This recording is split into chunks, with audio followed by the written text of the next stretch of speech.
এই যে ইউনূস এই দেশটিকে এতভাবে ক্ষতিগ্রস্ত করলো, এই দেশের উপরে ইউনূস যে কলঙ্কগুলো চাপিয়ে দিল, সেই বিষয়গুলো নিয়ে কোনো মানুষ নেই দেখবেন ইউনূসকে একটি প্রশ্ন করার। তাকে গণমাধ্যমের সামনে এনে তাকে জিজ্ঞাসা করা অন্তত যে আপনি, আমরা জাতি হিসাবে আপনার কি ক্ষতি করেছিলাম যে আপনি পুরো জাতিকে আজকে তছনছ করে দিলেন। আজকে পুরো জাতিকে আপনি এমন একটা অবস্থায় দাঁড় করিয়ে দিয়েছেন, সেখানে আমাদের অর্থনীতি ভঙ্গুর, আমাদের রাজনীতি আজকে নানাভাবে পক্ষপাতদুষ্ট, যে হিংসা হানাহানি রাজনীতি আপনি বাংলাদেশে শুরু করেছেন, যে মবের সংস্কৃতি আপনি শুরু করে দিয়েছেন, এবং যে পৈশাসিক উল্লাস এখন রাজনীতি বিভিন্ন দলের মানুষরা একটি সুনির্দিষ্ট দলের নেতা কর্মীদেরকে হত্যার মাধ্যমে তারা মেতে ওঠে, এই ধরনের রাজনীতি তো বাংলাদেশে আসলে কখনো ছিল না। সরকার পরিবর্তন হয়, আন্দোলন হয়েছে বহুবার, আমরা 90-এর আন্দোলন দেখেছি, এরশাদ সরকারের পতনের পর। আপনারা কিছু বলতে পারবেন যে 90-এর গণ অভ্যুত্থানে এরশাদের পতনের পর কোন মানুষ এরশাদের বাসভবন ভাঙতে গিয়েছিল? কোন মানুষ জাতীয় পার্টির অফিস আগুন দিয়ে জ্বালিয়ে পুড়িয়ে দিয়েছে? কোন মানুষ জাতীয় পার্টির নেতা কর্মীদেরকে হত্যা করেছে? বা 90-এর গণ অভ্যুত্থান যারা করেছিল, আপনারা কি দেখেছেন যে তারা পুলিশ সদস্যকে এভাবে নির্মম ভাবে হত্যা করে উল্টো ঝুলিয়ে রেখেছে? বা থানায় 420টি থানায় যেভাবে আগুন দেওয়া এবং সংযোগ করেছে?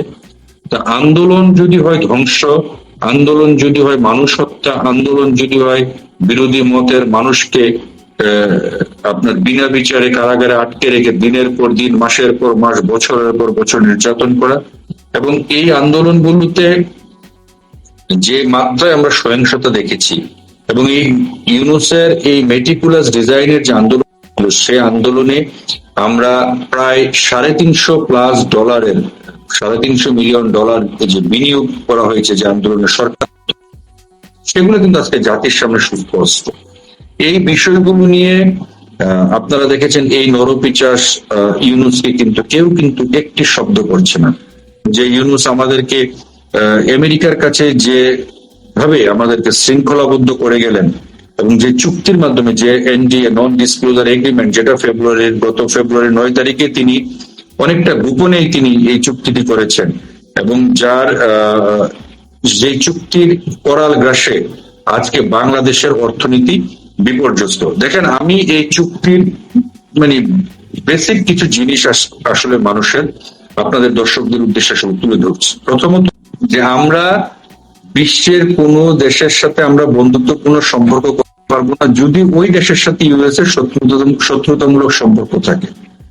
তাহলে আমরা কি, তাহলে এখন প্রশ্ন জাগে, এই চুক্তির ফলে কি বাংলাদেশ 1971 সালের 16 ডিসেম্বর দীর্ঘ 9 মাস সশস্ত্র রক্তক্ষয়ী সংগ্রামের মাধ্যমে যে স্বাধীনতা অর্জন করেছিল, সেই স্বাধীনতা কি ইউনূস বিক্রি করে দিল কারো কাছে? এবং এই স্বাধীনতা কি আমাদের বাঙালি জাতির স্বাধীনতা, স্বাধীনতা, স্বকীয়তাকে কি ইউনূস বন্দী করে দিল জেনে শুনে আমেরিকার কাছে? আমাদের এই বিষয়গুলো আসলে তাই মনে হয়। আপনারা দেখেন, আমাদের উপরে যে শুল্কটা আরোপ করেছিল, যে 20% শুল্ক আরোপ করেছিল, সেই শুল্ক ইউনূস ছাড় দিবে। কত ছাড় দিবে আমরা কি জানি? এবং ওই কতটুকু ছাড় দেওয়ার পর আমাদেরকে ইউনূস মানে কোন খাঁচায় বন্দি করে দিয়ে গেছে, সেটা কি আমাদের জাতিরা জানে? যুক্তরাষ্ট্র যে 20% শুল্ক বাংলাদেশের উপরে জারি করেছিল, আরোপ করেছিল, সেখান থেকে 1% শুল্ক ছাড় দিয়েছে। এবং এই 1% শুল্ক ছাড় দেওয়ার পরে যে 19% যে শুল্ক তো কিন্তু রয়ে গেল, এখানে কিন্তু একটা বিশাল আমাদেরকে যে অনেক কিছু দেখিয়েছে না, যে এই করেছে সেই করেছে, এটা কিন্তু মানে একটা শুভঙ্করের ফাঁকি।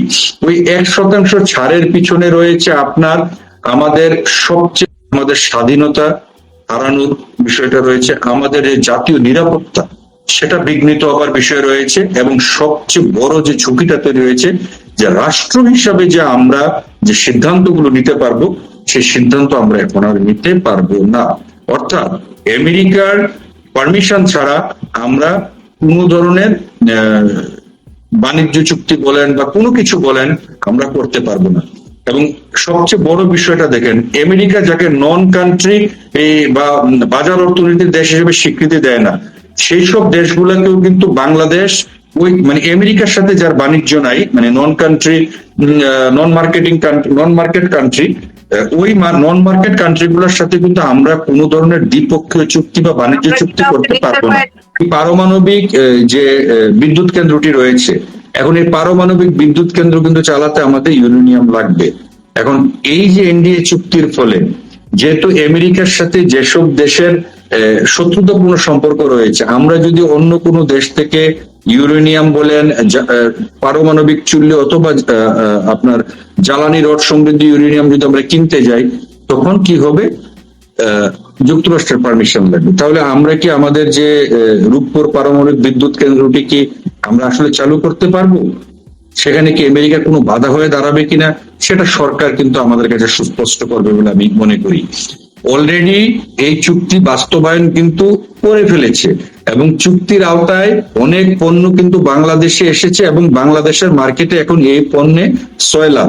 আপনি একটা জিনিস চিন্তা করেন যে যুক্তরাষ্ট্র থেকে যেসব গবাদি পশু বা বিভিন্ন ধরনের মাছ মাংস বা অন্যান্য যে কৃষিজাত পণ্যগুলো আমাদের দেশে আসবে, সেই পণ্যগুলো এ দেশের কোন ল্যাবরেটরি বলেন, বিএসটিআই বলেন বা যারা এইগুলো পরীক্ষা করা দরকার, কেউ কোনো পরীক্ষা করতে পারবে না। এবং এই যুক্তরাষ্ট্রের যে পণ্যগুলো বাংলাদেশের বাজারে আছে, তার বিপরীতে আমাদের দেশের যে পণ্যগুলো আছে, সেই পণ্যগুলো যদি যুক্তরাষ্ট্রের পণ্যের চেয়ে দাম বেশি হয় এবং সরকার যদি মনে করে বাংলাদেশি পণ্যগুলো মার্কেটে সাবসিডি দিয়ে চালাবে এই পণ্যগুলো, সেই ক্ষেত্রে বাংলাদেশি কোনো পণ্যের উপরে সাবসিডি দিতে পারবে না। অর্থাৎ ধরেন যুক্তরাষ্ট্রের এক গরুর মাংস বাংলাদেশে পাঠালো, সে গরুর মাংস কিন্তু বাংলাদেশ সরকার কোথাও এটা পরীক্ষা করতে পারবে না যে এই গরুর মাংস যেগুলো পাঠিয়েছে, এই গরুর মাংসগুলো আমাদের জন্য স্বাস্থ্যসম্মত।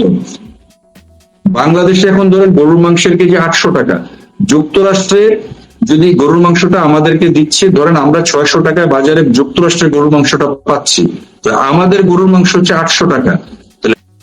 মানে আমাকে আমার দেশের কৃষিজাত পণ্যের উপরে কোনো ধরনের সাবসিডি তারা দিতে পারবে না। এবং এই যে বিষয়াশয়গুলো এবং মার্কিন যে পণ্যের উপরে আপনার শুল্ক তারা দিচ্ছে বা শুল্ক ছাড় দিচ্ছে, তাতে করে আমাদের কিন্তু এই কৃষিজাত পণ্য এবং সবচেয়ে বেশি ঝুঁকির মুখে পড়বে হচ্ছে আমাদের গার্মেন্টস শিল্প। বিএনপি যদি আসলে সত্যিকার অর্থে রাষ্ট্রটিকে ভালোবাসে, তারা আমি মনে করি যে তারা এই বিষয়ে যথাযথ পদক্ষেপ নিবে।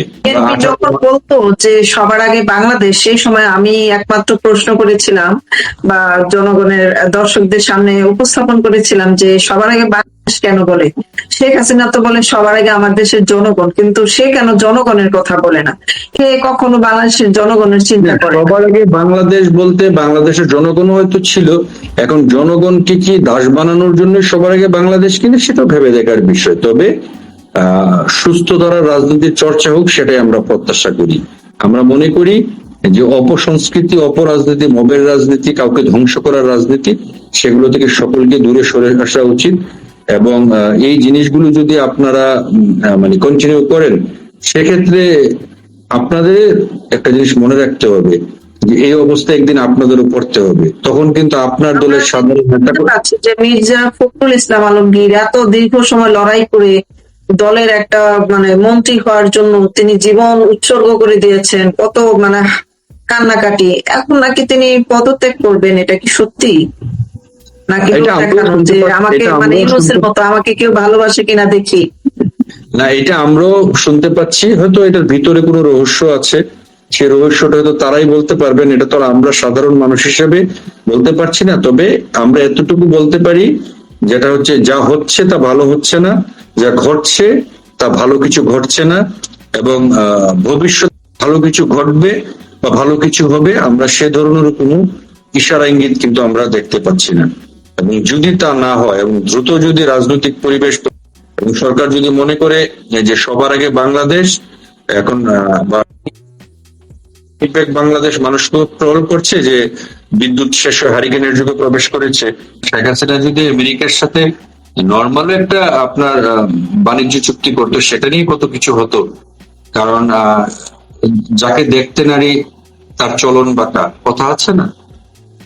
এখন আমি যাকে দেখতে পারি না তার তো নানা ধরনের খুব দেখবই। এখন শেখ হাসিনা কি করেছেন কি করেন নাই সেটা জনগণ বিচার বিশ্লেষণ করবে, কারণ জনগণ তো বিচার বিশ্লেষণ ইউনূসের সাথে করছে, এখন বিএনপির সাথেও করবে।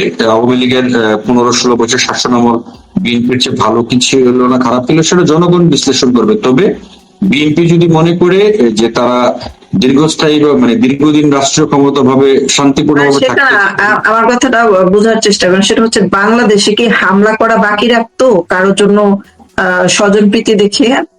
শিবিরের বট বাহিনী বা মাদ্রাসা পড়ুয়া যে বটেরা, তারা তো আসলে এক বইয়ের পাঠক, তারা তো পৃথিবীর ইতিহাস, পৃথিবীর রাজনীতি, সমাজনীতি, রাষ্ট্রনীতি এরা কিছুই জানে না।